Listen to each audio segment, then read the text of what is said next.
자, 축부에 대해서 설명하도록 하겠습니다. 축부에서 교재에 공부해야 되는 우리가 공부해야 되는 범위를 한번 설정해 드리면요. 축부를 구성하는 기본 구성 부재가 기둥, 자, 창방, 평방, 자, 이 세 부재가 되죠. 그죠? 그럼 기둥에서 구조적으로 살펴야 되는 내용은 일단 1차적으로 기둥의 결구, 기둥의 결구에 대한 내용을 구조적으로 여러분들이 일차적으로 이해해야 건축 구조에 대한 기본 구조를 이해할 수 있으실 거예요. 그죠? 그다음 기둥 치목. 치목은 말 그대로 이 부재를 이렇게 가공하는 거기 때문에 구체적인 사항은 아니죠. 그죠? 그래서 이건 시공에서 제가 여러분들한테 설명드릴 거고요. 귀소슴과 안솔림. 구조적으로 중요한 사항이죠. 1차뿐만 아니라 2차에서 자주 물어보는 사항입니다. 그죠?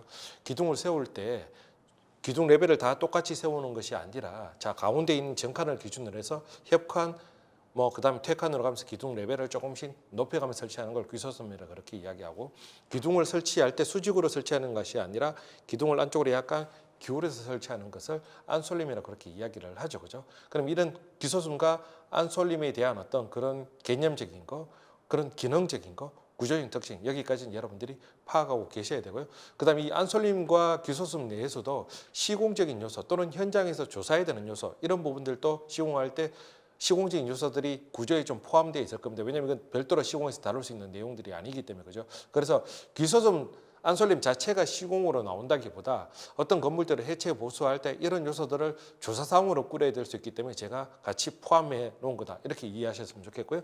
그다음 자, 그랭이 또는 그레질 이렇게 이야기하죠. 그죠? 그레질, 그랭이 개념은 자, 하나의 부재에 하나의 다른 부재를 완전히 밀착시켜내기 위해서 원래 기존의 부재와 형태를 유사하게 맞춰서 이렇게 밀착시켜내는 그런 전통적인 기법을 그레질 또는 그랭이라고 그렇게 이야기합니다. 이건 전통 건축에서 여러 곳에서 목조뿐만 아니라 석조에서도 여러 곳에서 사용되는데, 가장 대표적인 사례가 초석 위에 기둥을 설치할 때 초석 상면에 울퉁불퉁한 못을 맞춰서 기둥 하부를 가공해서 설치하는 것을 그레질, 그 대표적인 사례로 이야기하는 거고, 자, 구조적인 사항은 거의 없죠. 이 역시 시공적인 사항이니까 제가 시공해서 여러분들한테 설명드릴 수 있도록 하겠고요. 그다음 활주는 교재는 없습니다. 교재는 없는데 여러분들이 활주가 뭐다는 정도는 알고 계셔야 되겠죠. 그죠? 추녀가 처지는 걸 방지하기 위해서 추녀 하부에 보강해 놓은 보강 기둥의 개념으로 이해하시면 좋을 것 같다. 그죠? 물론 이 활주도 추녀와 어떻게 결구되는지 이런 사항에 대해서 조금 더 구체적으로 파악하셔야 되는 사항은 있지만, 기본적으로 여러분들이 여기 기둥에서는 기둥의 결구와 귀소슴, 안솔림에 대한 구조적인 특징 정도까지 여러분들이 파악하고 있으시면 좋을 것 같고요. 그다음 자, 창방으로 넘어가 볼까요? 창방의 일반적인 구조, 뜬창방. 뜬창방이라는 거는, 창방이라는 부재 자체가 기둥 머리 위에 설치돼서 기둥을 잡아주는, 결속하는 이런 기능을 하는 부재를 창방이라고 그렇게 이야기합니다. 다만 뜬창방은 뭐냐? 평주뿐만 아니라 내부에 있는 고주들 있죠. 그죠? 그러니까 높은 곳에 설치되어 있는 창방들, 그리고 고주 머리 위에 결속되는 창방들, 또는 동자주 머리 위에 설치되는 창방들, 이런 창방들을 다 뜬창방이다, 이렇게 이야기를 하는데요. 그럼 창방과 뜬창방은 교재에 없죠. 뜬창방은 개념 정도만 이해하시면 좋겠고요. 창방의 기본 구조는, 창방에 대한 기본 요소는 생각보다 설명한 요소들이 많은데, 그러한 상단은 전부 다 어디?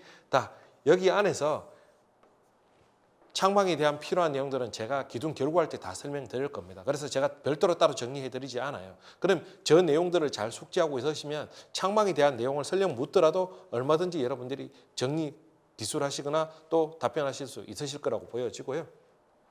그다음 멍해창방. 멍해창방은 축부 전체에서 구조적으로 가장 중요한 사항이라고 이야기할 수 있습니다. 멍해창방은 지금 이 수업을 처음 들으시거나 또는 전통건축 구조에 대해서 또는 중성 구조에 대해서 이해도가 조금 낮으신 분들은 처음에 이야기가 조금 어려우실 수도 있습니다. 다만 자, 이 수업들을 차근차근 잘 들으시고 중성 구조까지 내용들을 잘 듣고 이해하시게 된다면 다시 이 뜬창방 부분을 이렇게 내용을 들으면 굉장히 쉽게 이해될 겁니다. 왜냐하면 이 멍해창방은 자, 중층 건물이, 자, 누각 건물도 중층 건물이죠. 상하층으로 나뉘어져 있으니까. 그죠? 근데 누각 건물은 지붕부가 상층부에 하나만 형성됩니다. 이런 건물 외에 자, 중층 건물임에도 불구하고 지붕부가 상층에도 하층에도 각각 설치되는 이런 건물들이 유형들이 있죠. 그럴 때 자, 일반적으로 상층 건물의 지붕부는 석가래가 설치될 때, 특히 장년이 설치될 때 뒷부리를 뭐가 받아줘요? 중도리가 지지해 주죠. 근데 하층에는 그 중도리를 설치할 수 있는 공간이 없습니다. 그러다 보니까 자, 하층 석가래의 처마 쪽에서는 처마도리 쪽에서 석가래를 지지하겠지만 안쪽에서는 중도리가 없기 때문에 별도로 석가래 뒷부리를 받아주는 부재가 필요한데 그 부재를 멍해창방이라고 이야기합니다. 그러면 이 멍해창방은 중층 구조와 굉장히 중요한 상관성을 가질 수밖에 없죠. 그래서 멍해창방은 축부 전체의 구조에서 구조적으로 가장 중요한 부재다. 이렇게 제가 설명드리는 거고요. 멍해창방은 멍해창방 가서 또 구체적으로 제가 설명드릴 수 있도록 하겠고요. 자, 그다음 평방. 평방은 평방의 일반적인 구조, 단평방 구조. 기출문제 한번 봐볼까요? 평방의 정의, 기능, 치수 계획 및 위치별 결구 방법에 대해서 작도하고 설명하시오. 내용은 구조적인 사항인데 시험은 2013년도에 시공 문제로 나왔습니다. 과거에는 이렇게 시공 안에 구조적인 문제를 내기도 했어요. 근데 이제부터는 시공이 이제 실무로 바뀌었지만 실무와 구조는 명확하게 구분하겠다고 했으니까 이런 사항들이 실무 내용으로 포함되지 않고 나오면 구조적이나 또는 면접 때 이런 사항들이 나올 수 있겠죠. 그죠? 그런 평방에 대한 기본 내용들을 이해하셔야 되고 평방 구조적이라고 해봐야 평방이 갖고 있는 어떤 치수라든가 결구적인 내용이니까 어렵지 않습니다. 그리고 또 하나 단평방. 단평방은 뭐냐?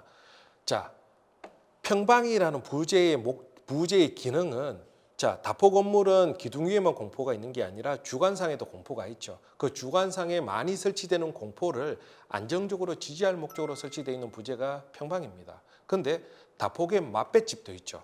맞배집 같은 경우에는 전후면에 그러니까 전면과 배면에는 평방이 그러니까 공포들이 설치되기 때문에 기본적으로 평방이 필요하지만 측면부에는 공포가 구성되지 않죠. 그래서 측면부에는 평방이 필요 없습니다. 다만 전면부에 설치되는 그 평방을 잡아주기 위해서 측면부에 짧은 평방 하나가 설치돼서 반턱 맞춤으로 결구를 해서 전면의 평방을 안정화시켜주는 그런 역할을 하는 부재를 단평방이다 이렇게 이야기합니다. 단평방도 조금 더 구체적으로 살펴야 되는 사항들이 있기 때문에 다폭의 맞배집에서 꼭 이렇게 한 가지 요소로 이야기돼야 되는 요소이기 때문에 여러분들이 평방에서 간단하게 알고 계신다면 자, 이 정도로 정리하시면 축부 전체 내용은 어렵지 않게 정리할 수 있을 거라고 보여집니다.